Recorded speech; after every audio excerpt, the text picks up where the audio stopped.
जय हिंद दोस्तों, मैं आर.एस. कुमार अपने मोरल मैथमेटिक्स चैनल पर आप सभी का स्वागत करता हूं। आज हम फिर से इस चैनल के माध्यम से दो चर वाला रैखिक समीकरण युग्म के संदर्भ में पार्ट 6 लेकर आया हूं। आज हम लोग इस वीडियो के माध्यम से हम लोग यह जानेंगे कि दो चर वाले रैखिक समीकरण युग्म के कितने प्रकार होते हैं, मतलब इसका टाइप्स कितना होता है। तो दो चर वाले रैखिक समीकरण युग्म के दो टाइप्स होते हैं, जिसमें से एक है संगत समीकरण, जिसको हम लोग कंसिस्टेंट इक्वेशन बोल सकते हैं इंग्लिश में, और दूसरा है असंगत समीकरण, जिसको इनकंसिस्टेंट इक्वेशन बोल सकते हैं।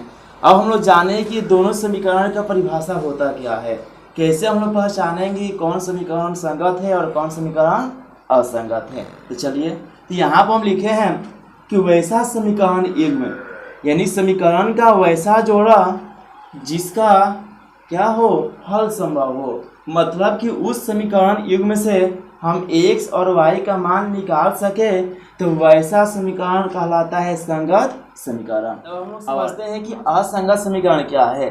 तो समीकरण का वैसा जोड़ा मतलब कि वैसा समीकरण युग्म जिसका हल क्या हो, असंभव हो, मतलब कि जो समीकरण युग्म में दिया रहेगा, अर्थात जो समीकरण का जोड़ा दिया रहेगा, तो वैसे समीकरण जोड़े से यदि x और y का मान नहीं निकल पाता है, तो वैसे समीकरण को हम बोलते हैं असंगत समीकरण। और असंगत समीकरण को एक और नाम से जानते हैं, जिसे हम लोग बोलते हैं विरोधी समीकरण। चलिए, अब हम लोग देख रहे हैं यहाँ संगत समीकरण। तो संगत समीकरण को हम लोग दो पार्ट्स में बांटकर समझ सकते हैं। तो चलिए, समझने के दृष्टिकोण से हम संगत समीकरण को यहाँ दो टाइप्स में बांटे हुए हैं।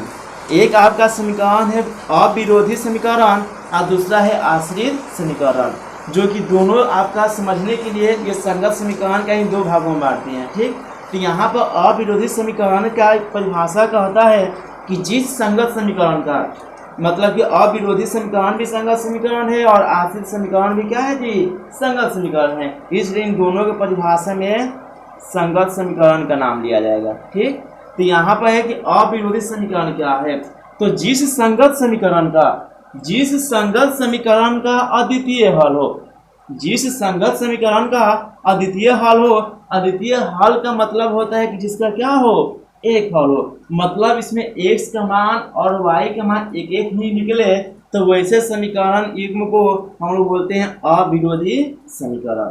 चलिए, अब हम लोग समझते हैं कि आश्रित समीकरण क्या है।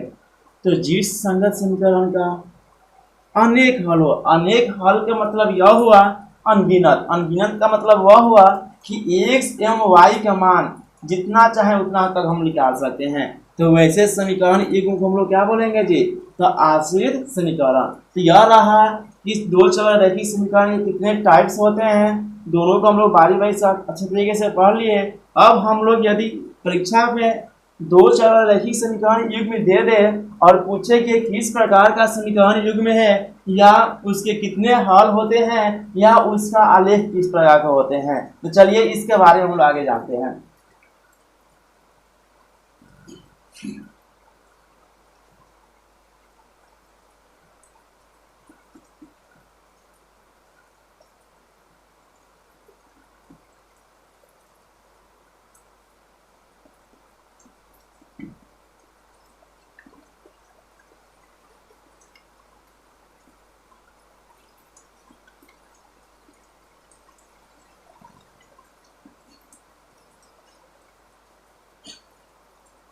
तो चलिए, अब हम लोग पता करना है कि कौन सा समीकरण युग्म आपका संगत है, कौन सा असंगत है। अब संगत में कौन अविरोधी समीकरण है और कौन आश्रित समीकरण है, और उन सभी समीकरण युग्मों का कितने हल होते हैं, या उसका आलेख अर्थात ग्राफ कैसा होता है, आइए सबके बारे में मालूम करते हैं। चलिए, यदि मान लीजिए कि आपका दो समीकरण युग्म दे दिया, मतलब कि a1x plus b1y plus c1 बराबर 0। दूसरा समीकरण आपका है a2x plus b2y plus c2 बराबर 0। यह आपका समीकरण युग्म हो गया। अब यहाँ पर a के स्थान पर कुछ हो सकता है, यहाँ पर भी कुछ हो सकता है, फिर b1 के स्थान पर भी कोई भी अंक हो सकता है, B2 के स्थान पर भी कोई भी अंक रह सकता है, उसी तरह C1 और C2 के स्थान पर भी हो सकते हैं। तो चलिए, अगर इस प्रकार का समीकरण युग्म दिया रहेगा तो कब हम लोग यह पता लगाएंगे कि यह इस प्रकार का समीकरण युग्म संगत है अथवा असंगत है, या इस प्रकार के समीकरण युग्म के कितने हल होते हैं। तो इसमें कुछ कंडीशन होते हैं, अर्थात इसमें 3 कंडीशन होते हैं। कितने कंडीशन होते हैं? तो इसका 3 कंडीशन होते हैं, मतलब इनमें 3 स्थितियों का विवेचना की जाती है। इसमें से जो पहला होता है कि जब आपका A1 upon A2 doesn't equal to B1 upon B2 हो, तब यानी कि जब A1 बटा A2 मतलब A1 और A2 का अनुपात B1 और B2 के अनुपात के बराबर ना हो, तो उस स्थिति में क्या होता है? तो इस स्थिति में इसका हल संभव होता है। क्या होता है जी? इसका हल संभव होगा।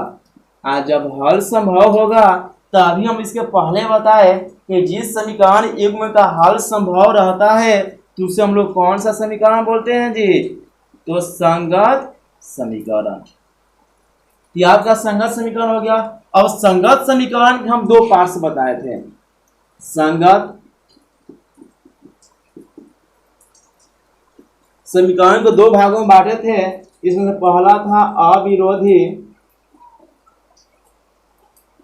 और दूसरा था आश्रित। अविरोधी में हम लोग पढ़े कि जिसका एक हल हो। कितने हल हो? एक हल हो। और आश्रित में पढ़े हम लोग कि जिसका क्या हो? अनेक हल हो। तो चलिए पता लगाते हैं कि क्या होता है। तो यहाँ पर जो है A1 और A2 का रेशियो B1 और B2 के रेशियो के बराबर ना हो तो समझिए कि इसका हल संभव होगा। और जब हल संभव होगा तो वह किस प्रकार का समीकरण? तो संगत समीकरण। अब यहाँ पर सवाल यह उठता है कि जब हल संभव होगा तो इन दोनों समीकरण युग्म से x और y के कितने मान निकलेंगे? जब इस तरह कंडीशन को फॉलो करता है तो उस स्थिति में यहाँ पर x और y का जो वैल्यू निकलता है वह 1 होता है, मतलब कि एक हल होगा। एक हल को हम लोग बोलते हैं अद्वितीय हल। आज जब एक हल होगा तभी अभी बताए हम कि एक हल होता है तो संगत समीकरण का कौन सा टाइप्स है? तो अविरोधी समीकरण। तो इस संगत समीकरण को हम लोग बोलेंगे क्या? तो अविरोधी समीकरण। आज जब अविरोधी समीकरण हो गया तो यह आपका रहा कि हल संभव होगा। कितने हल होंगे? तो एक हल होंगे। और जब हल संभव होगा तो यह आपका संगत समीकरण है। आज जब संगत समीकरण है तो संगत समीकरण का कौन सा प्रकार है? तो अविरोधी समीकरण। अब इसमें से एक प्रश्न पूछता है कि इस प्रकार के यदि समीकरण युग्म कंडीशन को फॉलो करते हैं तो इसका आलेख कैसा होता है? इसका आलेख बोले तो ग्राफ। तो जब इस तरीके से समीकरण युग्म कंडीशन को फॉलो करता है तो समझिएगा कि इसका ग्राफ जो होता है वह होता है प्रतिच्छेदी। कैसा होता है जी? प्रतिच्छेदी। मतलब कि पहले समीकरण द्वारा प्राप्त रेखा और दूसरे समीकरण द्वारा प्राप्त रेखा दोनों एक दूसरे को क्या करेंगे?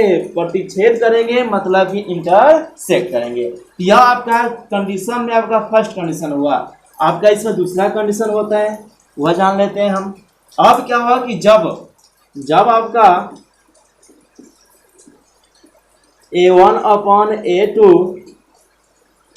बराबर B1 अपॉन B2 अब बराबर C1 अपॉन C2, मतलब कि इसमें A1 और A2 का रेशियो, B1 और B2 का रेशियो और C1 और C2 का रेशियो तीनों आपस में बराबर हो तो इसका हल निकलेगा कि नहीं निकलेगा। तो ध्यान रखिएगा कि आपका कंडीशन जिस तरीके से है और यह कंडीशन, जब ये इस 2 तरह के कंडीशन आपको समीकरण युग्म से मिलेगा तो बोलिएगा कि इसका हल संभव है। हल संभव है। और जब हल संभव है तो हम पहले ही बताए कि जिस समीकरण युग्म का हल संभव होता है तो उस समीकरण युग्म को बोलते हैं हम लोग संगत समीकरण। आपका हो गया संगत समीकरण। अब यहाँ सवाल यह उठता है कि जब इसका हल संभव है तो कितने हल होंगे। जब इसका हल संभव है तो जब इस तरीके से कंडीशन फॉलो होगा तो हम कहेंगे कि इसका कितने हल होते हैं, तो अनेक हल होते हैं।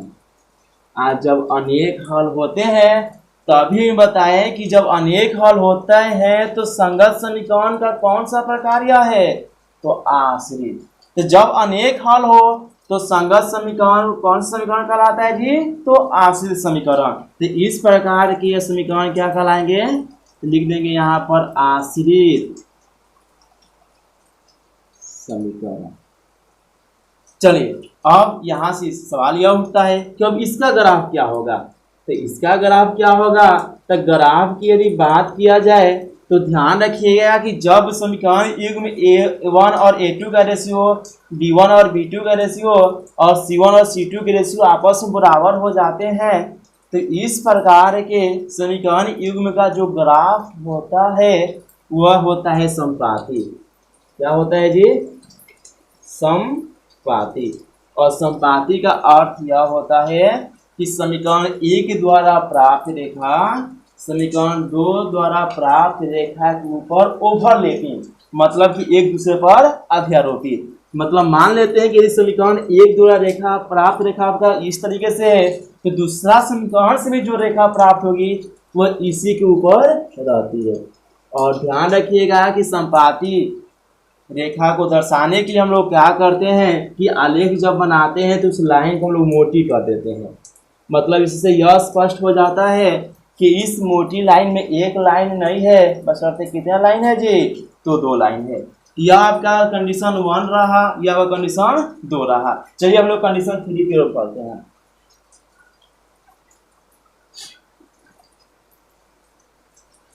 चलिए अब कंडीशन 3, जब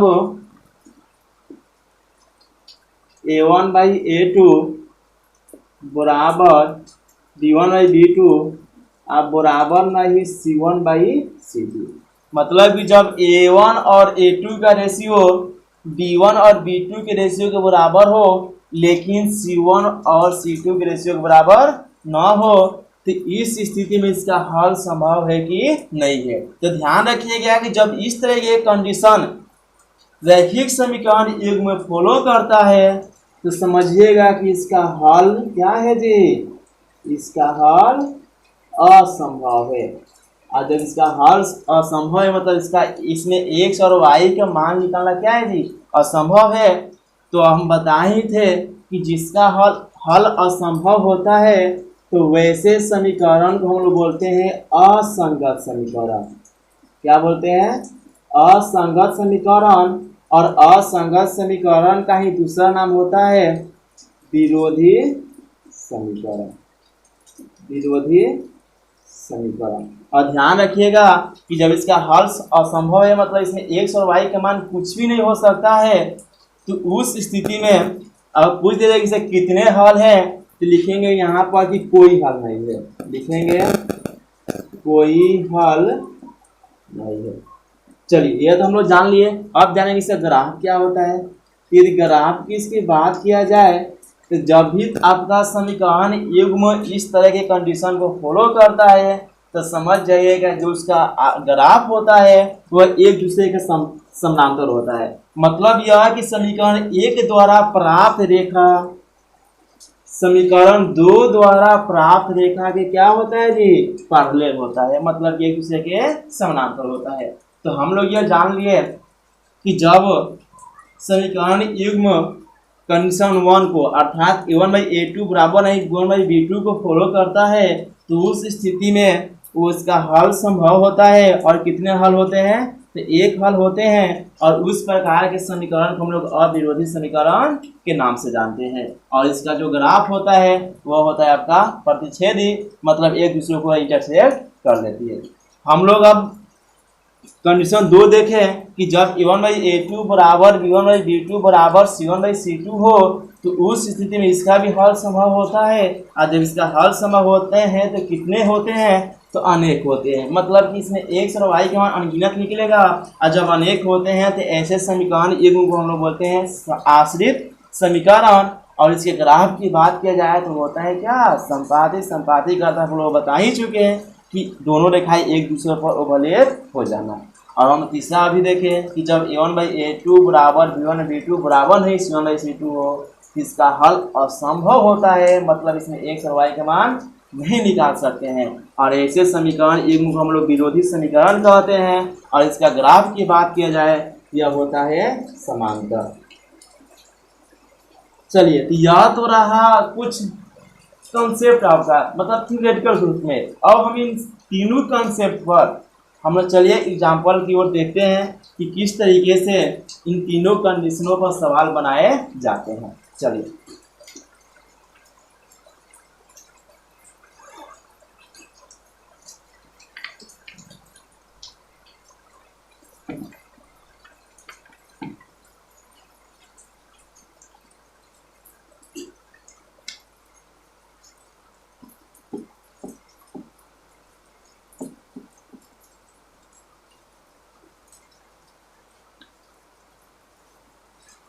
चलिए तो एग्जाम्पल की ओर बढ़ते हैं हम।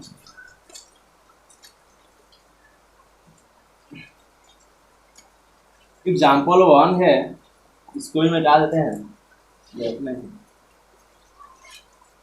आपका एग्जाम्पल 1 है 3x - 2y +1 बराबर 0। दूसरा आपका समीकरण है 4x - 4y +2 बराबर 0। अब कह रहा है, इससे प्रश्न पूछ रहा है कि यह किस प्रकार का समीकरण है, किस प्रकार का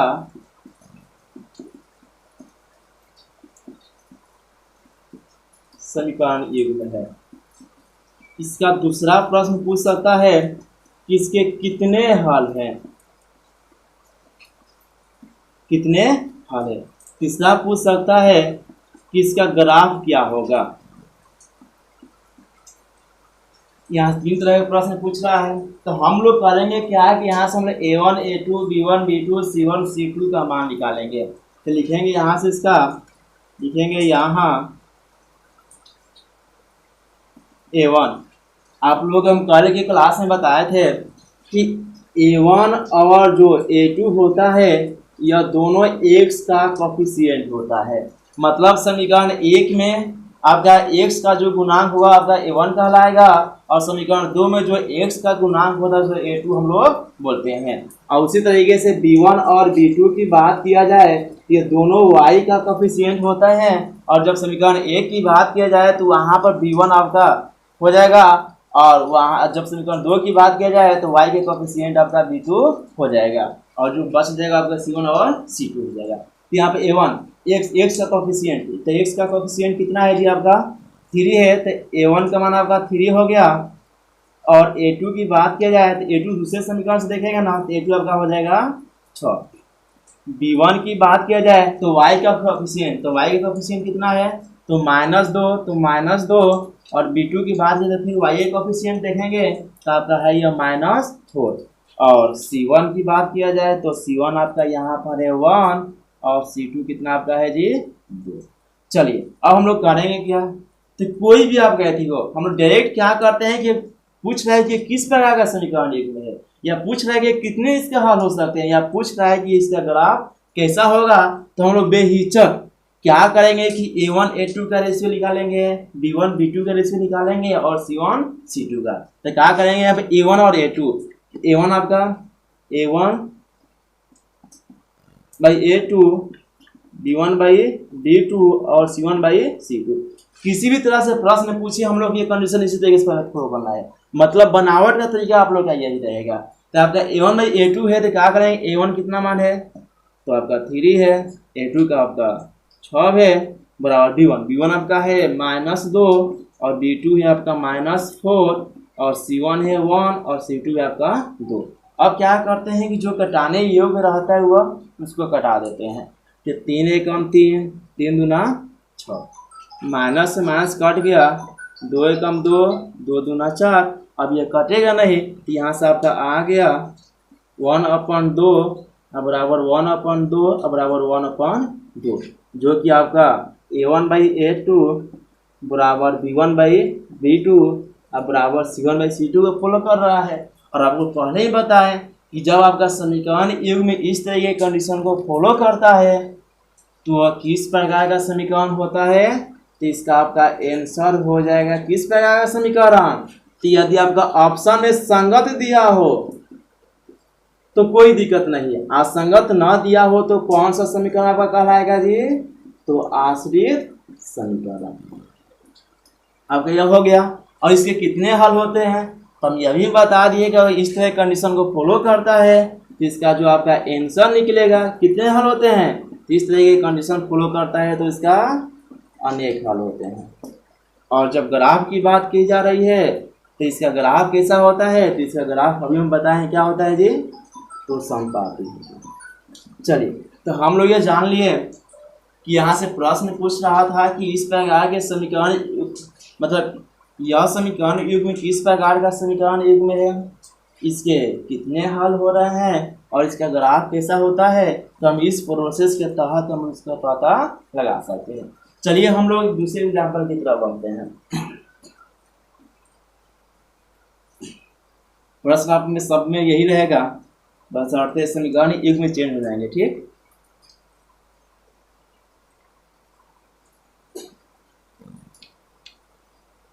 आपका दूसरा एग्जाम्पल है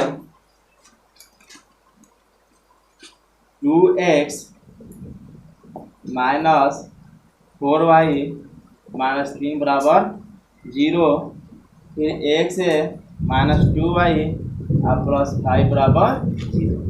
अब इसमें भी क्वेश्चन पूछ रहा है कि किस प्रकार का समीकरण युग्म है। इसमें यह भी पूछ रहा है कि इसके कितने हल है, और ये भी पूछ रहा है कि इसका ग्राफ कैसा होगा। जो ठीक उसी तरीके से इसलिए हम लोग क्या करेंगे कि A1, A2, B1, B2 और C1, C2 का मान निकाल लेंगे। लिखेंगे यहाँ लिखेंगे A1 और A1 का मान आपका कितना है जी 2, B1 का मान आपका कितना है तो -4 और C1 का मान कितना है तो -3। चलिए अब आपका A2 निकालेंगे। तो A2 इसमें x में कुछ भी नहीं है तो क्या समझ आता है जी 1 है, तो यहाँ लिख लेंगे 1। और B2 का मान कितना है तो -2 और C2 का मान आपका है 5। और अभी भी बताएं कि कोई भी सवाल दिया हो सबसे पहला रूल है कि तीनों का आपस में बराबर कर लेंगे। मतलब कि A1/A2 बराबर B1/B2 और बराबर C1/C2। चलिए अब तीनों का मान निकालते हैं।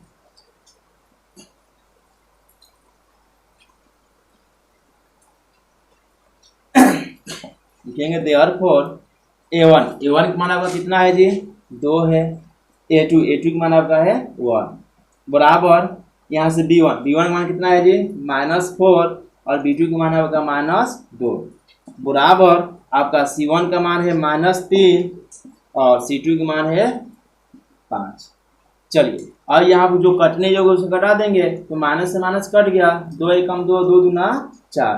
यहाँ पर आपका निकल कर आ गया 2/1 बराबर 2/1 और बराबर -3/5। तो यहाँ पर देख रहे हैं कि ये आपस में बराबर है। क्या यह आपस में बराबर है क्या नहीं है, तो इसको क्या करते हैं हम लोग काट देंगे। और ये किस कंडीशन में फॉलो कर रहा है तो हम लोग बता चुके हैं कि A1/A2 बराबर B1 क्या B2 बराबर नहीं C1/C2।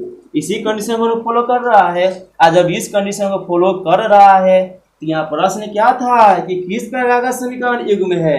तो आप लोग जानते हैं कि जब इस प्रकार के कंडीशन को फॉलो करता है तो आपका समीकरण युग्म जो होगा वो आपका होगा असंगत समीकरण। और आपका ऑप्शन में असंगत समीकरण ना दिया हो किसी का हम लोग दूसरा नाम जानते हैं क्या विरोधी समीकरण। आपका हो गया विरोधी समीकरण। और कह रहा है कि इसे कितने हल होते हैं। तो जब कितने हल की बात किया जाए तो जब इस तरह कंडीशन फॉलो करता है कितने हल होते हैं, कोई भी हल नहीं होता है। लिखेंगे कोई हल नहीं। और इसके ग्राफ की बात किया जाए इसके ग्राफ कैसा होता है जी, तो समानांतर होता है, हो गया आपका समानांतर। ठीक, ये आपका दूसरा एग्जांपल था। चलिए हम लोग तीसरे एग्जांपल की ओर बढ़ते हैं। चलिए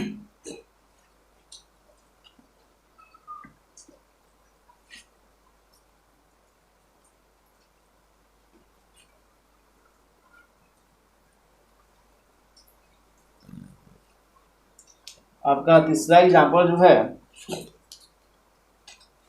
दिया है यहाँ पर x प्लस 3y माइनस 4 बराबर 0।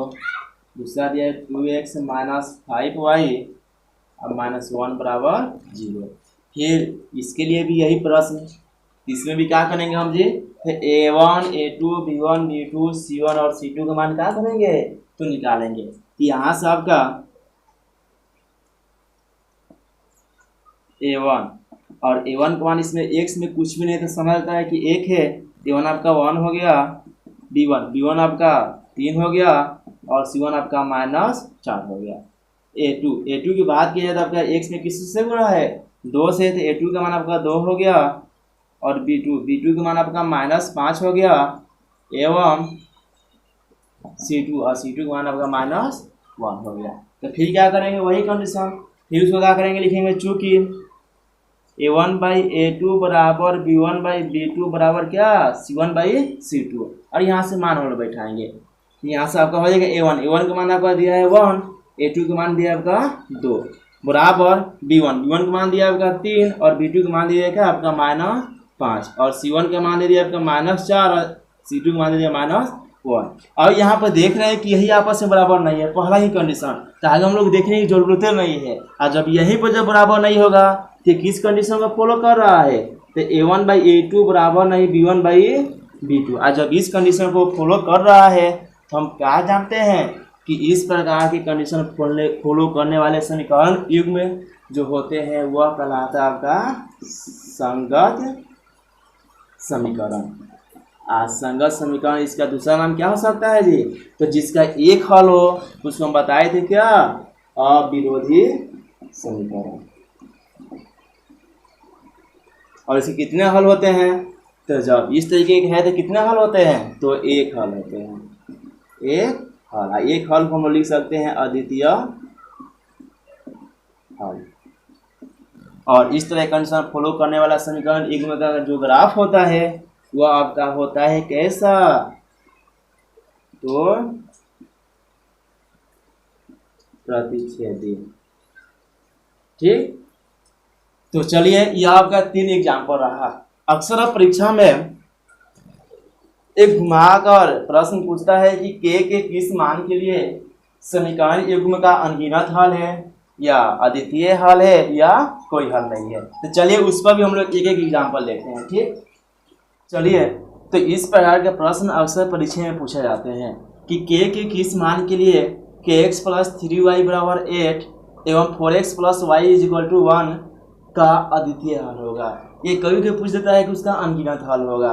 तो पहले हम लोग इसी प्रश्न में देख लेते हैं, क्योंकि हाँ ध्यान रखिएगा क्योंकि इस तरह के प्रश्न हमेशा पूछे जाते हैं और ये परीक्षा के दृष्टिकोण से बहुत ही क्या है जी, इम्पोर्टेंट है। तो यहाँ पर हम लोग क्या करेंगे, सबसे पहले हम लोग दोनों समीकरणों को लिख लेते हैं। तो आपका यहाँ से समीकरण आपका है kx + 3y = 8।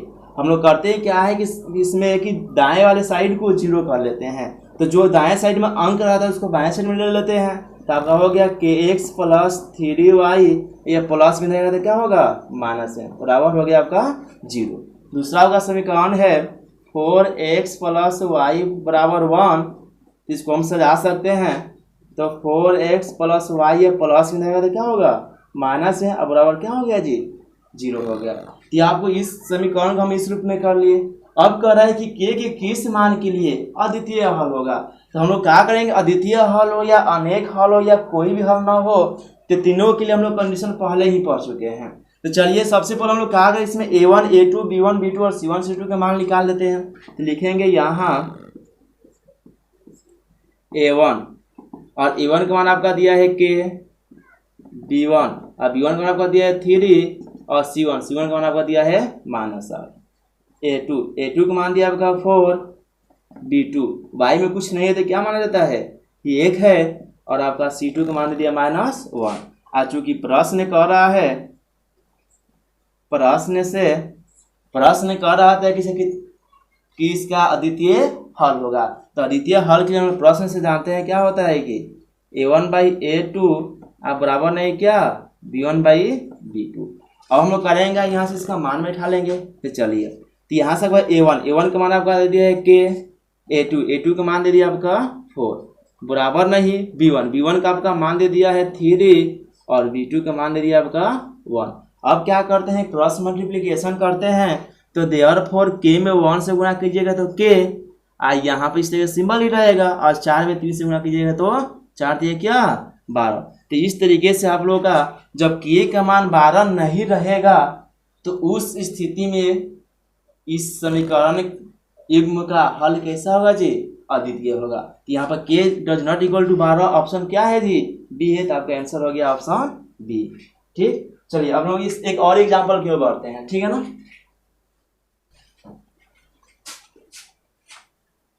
तो दूसरा प्रश्न आप लोगों के समक्ष है कि K के किस मान के लिए K - 1 × x - y = 5 एवं K + 1 x + 1 - k × y = 3K + 1 के अनगिनत हल होंगे। तो ठीक उसी प्रकार से इसके पहले वाला जिस तरह से सवाल बनाए थे उसी तरीके से इस समीकरण युग्म में से भी A1 A2 B1 B2 और C1 C2 का मान निकाल लेंगे। तो चलिए यहाँ से लिखेंगे सॉल्यूशन है आपका K - 1 x - y = 5, तो इसको भी सजा लेते हैं हम लोग। तब होगा K - 1 × x और -y, ये प्लस में रहेगा तो क्या होगा माइनस बराबर 0। दूसरा आपका है K + 1 × x आप प्लस 1 - k × y बराबर 3K + 1, इसको भी सजा लेते हैं। तब हो गया K + 1 × x plus 1 - k × y, और यह दोनों आपका प्लस में इधर क्या हो जाएगा माइनस में, तो लिखेंगे -3K + 1 बराबर 0। चलिए अब यहाँ से भी A1 A2 B1 B2 और C1 C2 का मान निकाल लेते हैं। तो लिखेंगे यहाँ A1 का मान आप x में किससे गुणा है, तो K - 1 से, तो K - 1 हो गया B1। y में किससे गुणा है, तो कोई संख्या नहीं है, तो समझता है कि ये क्या, और यह माइनस है तो लिखेंगे क्या -1, और C1 आपको हो गया -5। A2 की बात की जाए तो A2 आपका है कितना K + 1, B2 आपका है 1 - k, और C2 जो आपका है वो हो गया -3K + 1। आज चूंकि प्रश्न कह रहा है कि कितने हल होंगे, अनगिनत हल होंगे, और जब अनगिनत हल होंगे तो उसके लिए कंडीशन होता है A1/A2 बराबर B1/B2 बराबर C1/C2। तो मान बैठा लीजिए, बस कुछ भी नहीं है। तो A1 का मान आपका है K - 1, A2 का मान आपका है K + 1 बराबर B1 का आपका मान है -1, और B2 का मान है 1 - k, और C1 का मान है -5, और C2 का मान है -3K + 1। अब जो कटने योग्य उसे घटा देते हैं, तो माइनस से माइनस खत्म। तो यहाँ से क्या करेंगे, किसी दो को बराबर कर लेंगे, तो किसी दो को बराबर करके हम लोग K का मान आसानी से निकाल सकते हैं। तो चलिए इसको आगे बढ़ते हैं, हम लोग इसी दो को ले लेते हैं। तो आपका यहाँ पर है,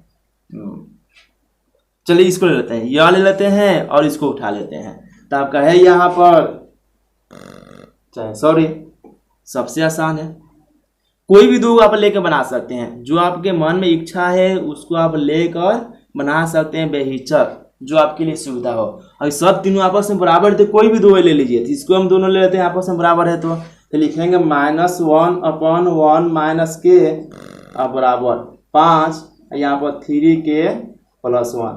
क्रॉस मल्टीप्लिकेशन कीजिए तो माइनस में +3K से गुणा करेंगे तो -3K, माइनस प्लस माइनस 1 में 1 से 1 हो गया।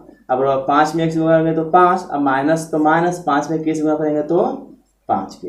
चलिए k वाले को एक साइड कर लेते हैं, तो -3k, ये माइनस जाएगा तो क्या होगा +5k हो गया, ये +5, ये माइनस में जाएगा तो क्या होगा +1 हो जाएगा।